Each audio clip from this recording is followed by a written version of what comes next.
Don Borja Cardelús, ¿qué tal? Hola, ¿qué Señor tal? Cardelús.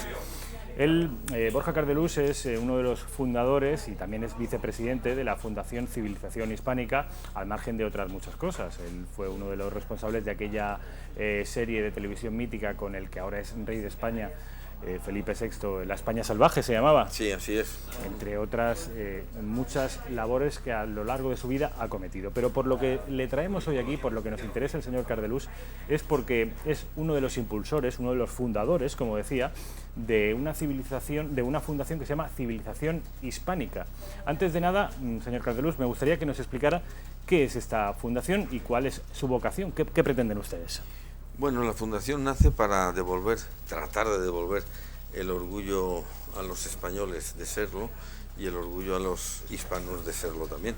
Nosotros hemos construido nada menos que toda una civilización de 600 millones de personas con el Nuevo Mundo y sin embargo la autoestima de esa comunidad es bajísima, como lo es la autoestima de los españoles, y lo pretendemos hacer mediante herramientas eficaces, no mediante cosas que no llegan al público. Mediante herramientas eficaces. Antes de que funcionaran las cámaras en off the record, que se llama en la jerga periodística, hablábamos el señor Cardelús y yo de que los libros, las enciclopedias, son necesarias, son imprescindibles, pero que en la civilización de la imagen en la que estamos sumidos hay otros productos que son más útiles y que son imprescindibles para modificar, para bien, se entiende, la imagen que nosotros mismos y fuera tienen de nuestro país. ¿A qué se refería usted? Bueno, me refiero a que, por ejemplo, la leyenda negra fue en su día aventada por un producto audiovisual, como fue el libro, los dibujos del holandés de Brie, que mostraban unas crueldades insólitas por parte de los españoles hacia los indios. En su día se utilizó la imagen. La imagen hoy ha sido utilizada por las naciones europeas desarrolladas como Inglaterra, Holanda o Francia para cultivar su imagen, para expandir su imagen al mundo, ¿no?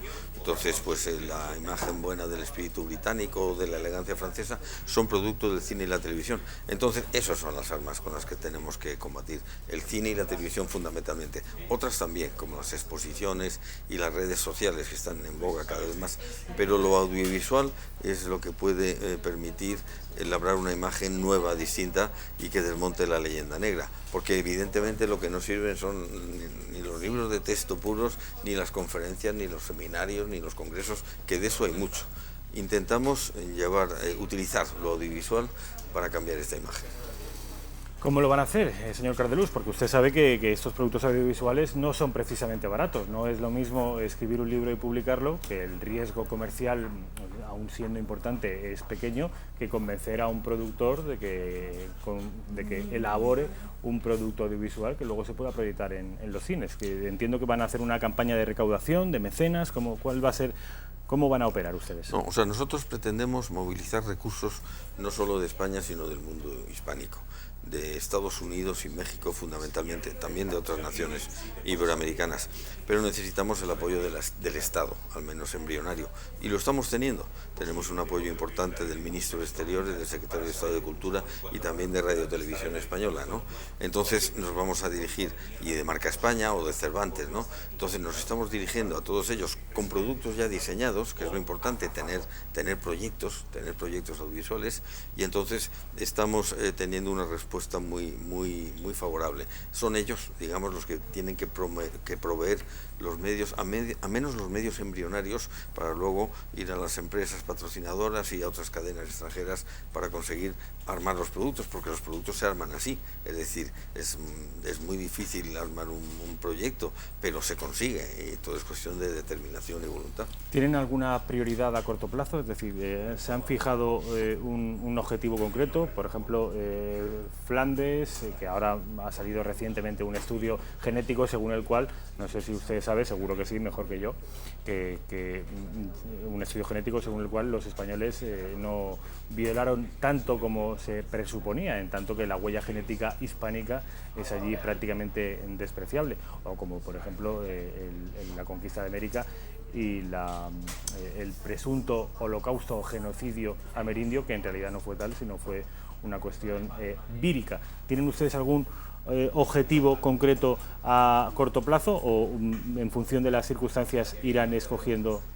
No, sí, sí, claro, evidentemente que, por poner ese ejemplo, el genocidio español no existió. Efectivamente, los virus fueron responsables de 99 muertes de cada 100. Solo una se debió a escenarios de guerra, ¿no? Pero esto es una labor sistemática, tenemos muchos proyectos. Quizás los primeros por las fechas uno de los primeros es la Vuelta al Mundo de Magallanes y Elcano.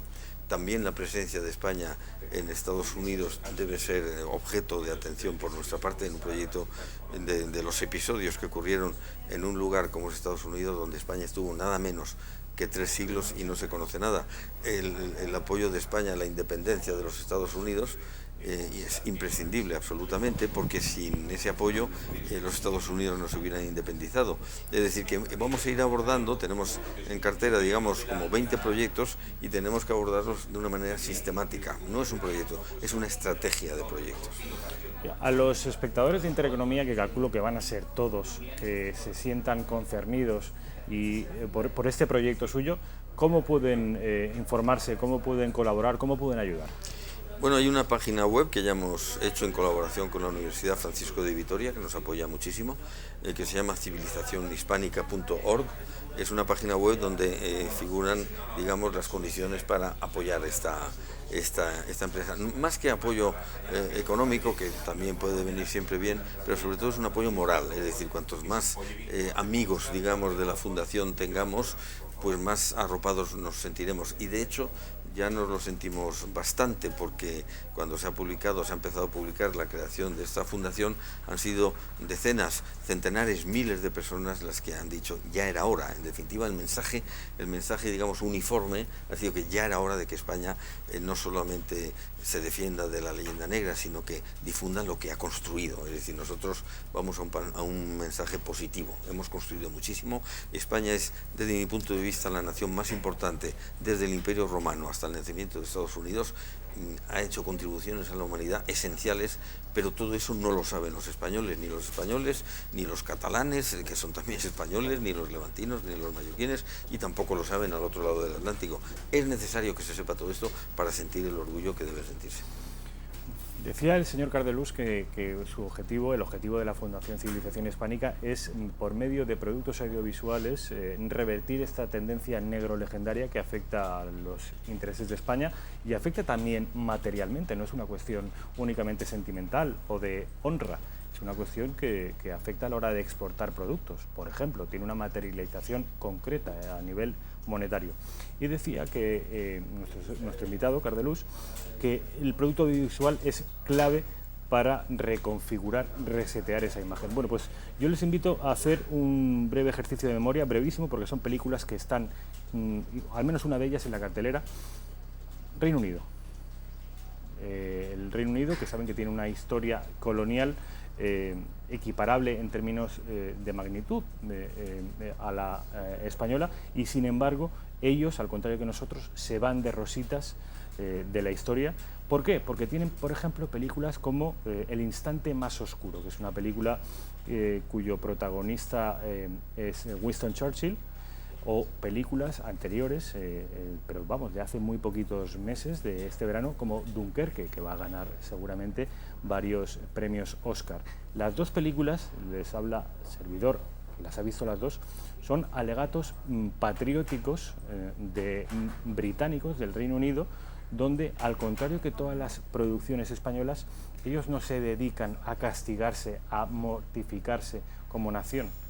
Ellos se dedican a dignificarse, a proyectar una imagen de ellos incluso más favorable de lo que le correspondería. Yo entiendo, señor Cardelús, que por aquí pueden ir los tiros. Pues claro, lo primero que ha dicho es totalmente cierto. No solamente tiene un rédito moral o espiritual, sino que tiene un rédito económico. Los vinos franceses, por poner un ejemplo, son muchísimo más caros por la imagen de Francia, que vende Francia, la marca Francia, digamos, ¿no? Y todo es así.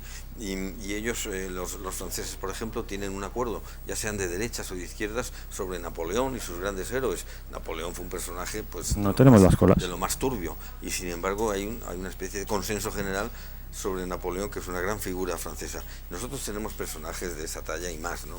Hernán Cortés, Pizarro y demás. Hernán Cortés fue un hombre del Renacimiento, un renacentista, humanitario además, dicho sea de paso, y sin embargo pues ha pasado pues como un asesino de indios. Todo esto es mentira. Es decir, por razones interesadas, inicialmente por Inglaterra, tanto por desplazar a España del continente americano y apoderarse de sus riquezas, como por razones religiosas, se ha divulgado, se ha aventado la leyenda negra desde entonces aquí, y ahora mismo está recrudeciéndose en el mundo. La leyenda negra, están cortando estatuas de Fray Junípero Serra, gracias al cual los indios de California han sobrevivido. Se está manchando la estatua de Colón de sangre. La alcaldesa de Barcelona quiere quitar la estatua de Colón y poner una de indio. Digamos que los indios sí han sobrevivido gracias a España, y no hay que ir muy lejos. Es decir, basta con ver un mapa de los Estados Unidos dividido por el Mississippi en dos partes. A la derecha estuvieron los ingleses, no queda un solo indio. A la izquierda estuvieron los españoles y está lleno de indios en buenas condiciones, gracias a las leyes de Indias y a las misiones que capacitaron a los indios para vivir en el mundo occidental. Todo esto no se sabe, todo esto hay que proyectarlo, hay que difundirlo y hay que hacerlo a saber a los españoles, a los iberoamericanos y al mundo entero. Pero entiendo, señor Cardelús, que la propuesta que ustedes ponen encima de la mesa, la envergadura, el tamaño del desafío que ustedes están dispuestos a acometer es gigantesco. Es una labor de Estado que no ha cometido el Estado. No entiendo, bueno, sí entiendo, porque ahora hablaremos de las causas que motivan la leyenda negra, pero ustedes entiendo que saben mejor que nadie a lo que se enfrentan, a revertir un imaginario colectivo que perdura ya 4 o 5 siglos. Sí, intentamos revertirlo, ¿no? Y si bien se está revirtiendo en el nivel intelectual, en el nivel de los intelectuales de todo el mundo, que ya saben que la leyenda negra no es cierta, hace falta llevarlo al público. Y efectivamente es difícil, pero hay que empezar, ¿no? En algún momento hay que empezar. Esto tenía que haberse empezado hace 200 años o hace 50 años, pero bueno, ha llegado el momento de empezar. Estamos, la verdad, teniendo un buen apoyo del Estado, que ha comprendido que esto debe hacerse, que es una necesidad moral, material y de todo tipo. Y el no hacerlo lleva a consecuencias como lo de Cataluña, el no haberlo hecho. Los mismos catalanes han contribuido a la construcción de España de una manera sensible. Por ejemplo, en el siglo XVIII, España decide, Carlos III, ocupar California, en la que se llamó la Santa Expedición. Esa Santa Expedición estaba dirigida por un catalán, Gaspar de Portolà, y el líder religioso era un mallorquín, Junípero Serra, y el grueso de la tropa era la Compañía de Voluntarios de Cataluña. Pero, oiga usted, yo había estudiado que los catalanes tenían prohibido pisar América. No es verdad. Ya le digo que los voluntarios de Cataluña eran los que formaban la Santa Expedición, y el padre Boyle, que era catalán, fue en las primeras expediciones de Cristóbal Colón. Eso no es cierto, eso es una otra leyenda. Cierto que era una empresa de Castilla, pero no estaban excluidos. Los que sí estaban excluidos eran, digamos, los facinerosos, los delincuentes, que es otra parte de la leyenda negra, que fueron deshechos, que fueron delincuentes. No, o sea, la criba. No todo el mundo podía ir a América. No, por ejemplo, voy a poner una persona que no pudo ir a América porque tenía una dudosa, digamos, solvencia económica y tenía algunas deudas. Don Miguel de Cervantes no pudo ir a América, no le dejaron, no pasó el filtro. Era gente intachable la que iba a América. No fueron delincuentes, no fue ni un solo delincuente. ¿Por qué cree usted, señor Cardelús, que al contrario que en otros países la leyenda, porque todos los países que han ostentado cierto poder supremo, ahora los Estados Unidos, en su tiempo el Reino Unido, Inglaterra, nosotros en los siglos XIV, XV y XVI, ¿por qué cree usted que, al contrario que todas estas naciones, nosotros sí hemos interiorizado esa leyenda negra y nos la hemos creído?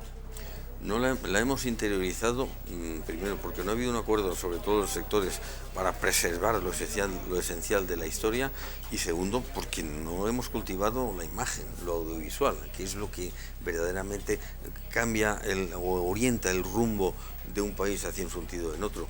Si hubiéramos sabido lo que hemos construido, yo estoy seguro que los problemas que se han producido recientemente no se hubieran producido.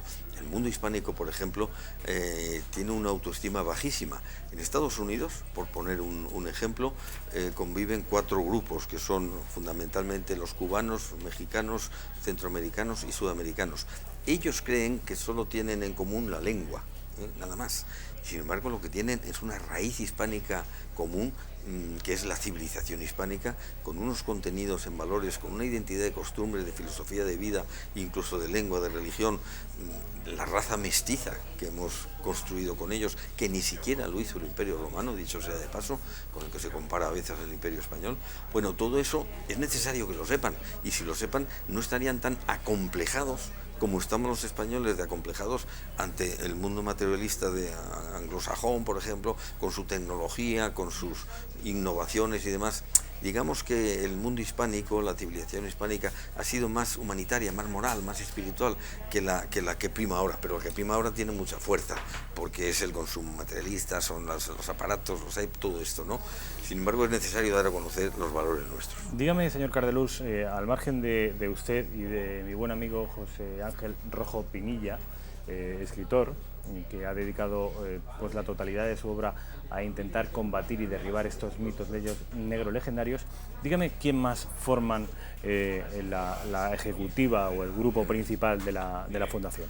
Pues no son nombres conocidos, son sobre todo entusiastas, empresarios, abogados, son gente entusiasta que ha decidido poner su voluntad, su trabajo y su dinero para poner en marcha esta iniciativa tan imprescindible. No es que sea conveniente, es que es imprescindible. Es decir, si queremos mantener la cohesión de los españoles, tenemos que apoyarnos sobre unos cimientos sólidos, que son los que queremos suministrar. Y si queremos envolver en un abrazo fraterno, digamos, a toda la comunidad hispánica, necesitamos hacerles saber que hemos construido un edificio, que es el edificio hispánico, que tiene muchísimos valores y muchísimos puntos positivos y favorables, los que nos niegan otros países que solamente exhiben o exponen de nosotros las cosas malas. Todos tenemos cosas buenas y malas, como los tiene el mundo anglosajón, tiene partes buenas y partes malas, pero ellos se dedican a difundir lo bueno, ocultar lo malo, y nosotros es al revés. Eso es lo que no puede ser.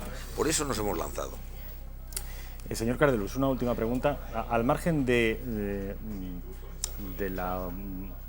los objetivos inmediatos de la Fundación, le hablo a usted personalmente. ¿Cuáles son los hechos de nuestra historia que le gustaría ver reflejados en futuros largometrajes? A mí me gustaría muchísimo ver rescatada, refrendada en su dimensión verdadera la figura de Hernán Cortés. Hernán Cortés, yo creo que con Ignacio de Loyola son los dos personajes más importantes desde mi punto de vista personal de la historia de España. Hernán Cortés es importante porque es el primero, es el que penetra como una daga en el corazón de América, conquista México, pero sobre todo marca la pauta de que lo primero es la evangelización, lo primero es la civilización y aculturación de los indígenas, nada de la conquista despiadada que se ha dicho. Y de hecho a Hernán Cortés le ayudaron los propios tlaxcaltecas, una de las naciones componentes de aquel mundo mexica, ¿no? ¿Y por qué le ayudan? Pues porque estaban sometidos a una tiranía. Entonces la figura de Hernán Cortés, que quiso preservar los teocalis, los edificios allí para guardar memoria, era un adelantado, era un renacentista, y desde luego nada de la figura asesina con que se le ha presentado, incluso en series españolas. Bueno, pues señor Cardelús, yo me permito humildemente recomendarle, supongo que quizás lo hayan leído ya, un libro de un muy buen amigo mío, Iván Vélez, que se llama El mito de Cortés, y que podría nutrir el guión de esa futura película. Nos tenemos que ir a publicidad, señor Cardelús, pero ha sido un placer tenerle aquí. Muchas y gracias. Les deseo, como no podía ser de otra manera, la mejor de las suertes, y cuenten conmigo y con esta casa para todo lo que necesiten.